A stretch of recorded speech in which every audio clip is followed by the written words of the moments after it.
In nomine Domini, ego velmus gratia Dei comes, dono ad monasterium quod dicitur Gelonis, situm in pago luduense iuxta fluvium arau, constitutum in honore Domini et salvatoris nostri, Iesus Christos, et Santa Mariae Semper Virginis et Sancti Michaelis Archangeli. Le samedi 28 août 1572, en la ville de Montpellier, les catholiques s'élevèrent contre ceux de la religion réformée et furent constitués prisonniers environ 4 à 500. Les autres n'osèrent sortir de leur maison pour raison de massacre que le roi Charles IX du nom fit à Paris, qui fut cause que je sors du dit Montpellier. Richard. Acte passé devant maître Jacques Ferrière, notaire à Pézenas, le 14 mars 1656, dans la maison de Madeleine Béjart. Prêt consenti par Madeleine Béjart à Marie de Courtin, sa tante, actrice de la troupe de Molière, de la somme de 530 livres pour 1 an. Signature de Madeleine Béjart et de Jean-Baptiste Molière. Animal féroce qui ravage le Gévaudan depuis 1764, tel qu'on l'a envoyé à la cour. Cet animal est très rare, hors de l'Égypte. Il est aussi grand et ressemble Je vous à remercie, tout, monsieur, excepté de qu'il n'a l'intention pas que les vous avez jambes. eue à m'envoyer le portrait de la bête féroce qui désole la province. Quoique j'y soupçonne peut-être plus d'imagination que de réalité, car je doute que la bête ait eu la complaisance de se prêter assez longtemps au regard du peintre. Loup enragé à Hérépion. Mémoire du four, seigneur de Fou, proposant la création des syndicats entre communautés pour la destruction des loups, 1786. Loup à Poussan. À Poussan. Chanson insultante pour 6 jésuites dans le parc de la Mosson et devant sa fontaine aux chevaux marins, chantée par 8 étudiants en médecine. 6 jésuites, un prédicateur, 2 professeurs de philosophie et 3 régents, se reposaient dans le parc de la Mosson, quand 8 jeunes gens en médecine y entrèrent. Et là, un nommé Henriot entonna une chanson où ils étaient traités d'enfants de Sodome. Et pour qu'ils ne puissent pas douter que ces insultes les regardaient, il leur fit entendre distinctement le commencement d'un couplet qui commençait par ces mots. Les jésuites. C'était une jeune fille simple et bonne, qui ne demandait rien à personne. Coupable, citoyen sans culotte, je viens vous entretenir en ce jour d'un frère, d'un ami digne de nos regrets et de nos larmes. Je viens traiter un sujet bien pénible et bien douloureux pour mon cœur. Si le désordre de mon âme se fait connaître dans mon style et que les expressions ne répondent pas à vos désirs, citoyen, daignez m'accorder un peu d'indulgence en faveur du zèle qui m'anime. L'instruction morale et religieuse tiendra le premier rang. Merde. Des prières commenceront et termineront toutes les classes. L'instituteur aura soin de faire concorder ses leçons avec l'enseignement du curé. Peste du fou fiefé. Procédure contre Henri Monnier, homme de lettres, domicilié à Paris, inculpé de coups et blessures qualifiés crime, le 13 novembre 1823, sur le sieur Jean-Jean, agent de police. Il vient à Montpellier où il se loge à l'hôtel du Petit Paris, rue des Étuves, chez le sieur Coudert. Son hôte, inquiet sur sa créance, s'adresse au commissaire de police Martin qui convoque Monnier. Celui-ci se présente incorrectement.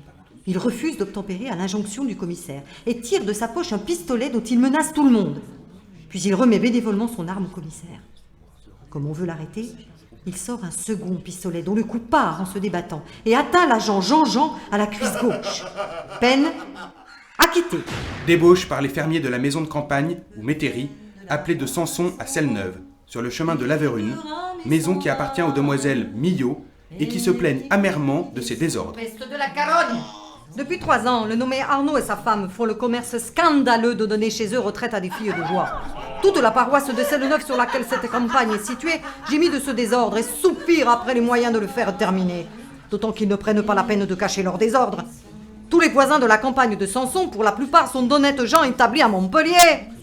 Par ailleurs, le couple a été chassé déjà d'une maison de campagne de la terre de la Mousson pour y avoir entretenu un pareil commerce. Procédure contre Jacques Blanc. Je suis innocent. Silence, gêné. Je suis innocent. Et je te dis que j'ai pas voulu le tuer. Dis silence. Les gens voulaient qu'à sa bourse. Je suis innocent. Domicilié à Montpellier, David Campredon, cultivateur domicilié à Florac, Marie Rouby, veuve de Guillaume Tolly, domicilié à Fontès. Cette dernière, en tant que complice, est receleuse des brigandages et objets volés par Blanc et Campredon.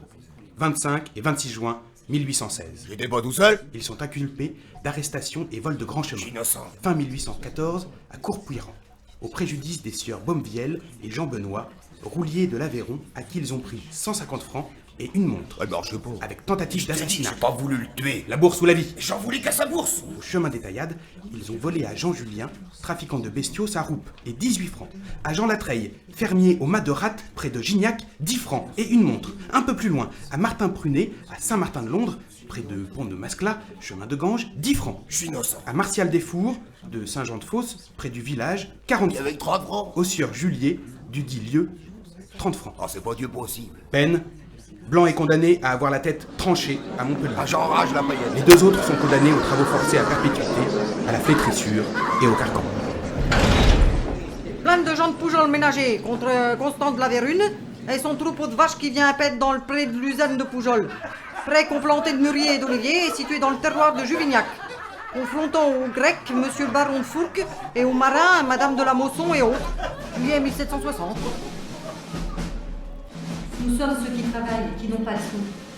Nous sommes les proprios décalés ou ruinés, les ouvriers sans travail, peu s'en faut, les commerçants dans la purée et nous aboient. Nous sommes ceux qui crèvent de faim. Nous sommes ceux qui doivent partout. Au boulanger, à l'épicier, au percepteur, au cordonnier. Ceux que poursuivent les créanciers, ceux que relancent les huissiers et ceux que traquent les collecteurs d'impôts. Nous sommes ceux qui aiment la République, ceux qui la détestent et ceux qui s'en foutent. Nous sommes ses ardents défenseurs ou ses adversaires déclarés. Radicaux ou conservateurs, modérés ou syndicalistes, socialistes ou réactionnaires. Nous sommes ceux qui ont leurs jugeotes et aussi leurs opinions. Mais nous avons un ventre, et nous sommes ceux qui crèvent de faim.